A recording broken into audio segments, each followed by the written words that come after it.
Voy eshak, вообще shu ekan, 3 litr turbo kompressor motor. Bilasiz, audio manyovrlagan, shunaqangi o'zini ushaveradi. Buni haydagan odamlar Audi'dan boshqasini haydamaydi. Audi A6 bosib borasizmi? Kichkina motorlilari ko'p, anchagina narxida farq qiladi.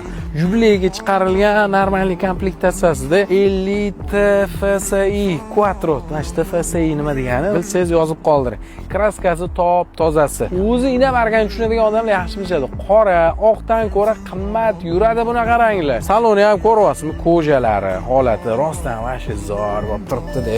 Obshivkada yog'och shpon elementlar, torpedkada, xullas konsullarda probegi 87 ming, 32 ming, 33 ming bir narsalarda mayli 30 ga beraman. Bosh xotirodilar.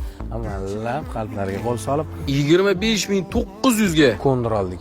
Mashina kraskasi toza, ittina holatda. Audi A6 ni agar tushunsangiz, Malibudan o'lsa-o'liga ortib deydigan bo'lsangiz, mashina bosib oling. Kamerani ko'ryapsizmi? Laboyda turibdi. Bu matrichniy farani boshqarish uchun ishlaydi. Ya'ni oldidan mashina yoki odam chiqsa, o'sha joyini o'chirib beradi. Shu darajada aqlli ishlangan. Uni yana ancha-muncha funksiyasini hali yeta olganim yo'q. 2014-yil S-Line komplektatsiya. AMG degandek gap bu-chi.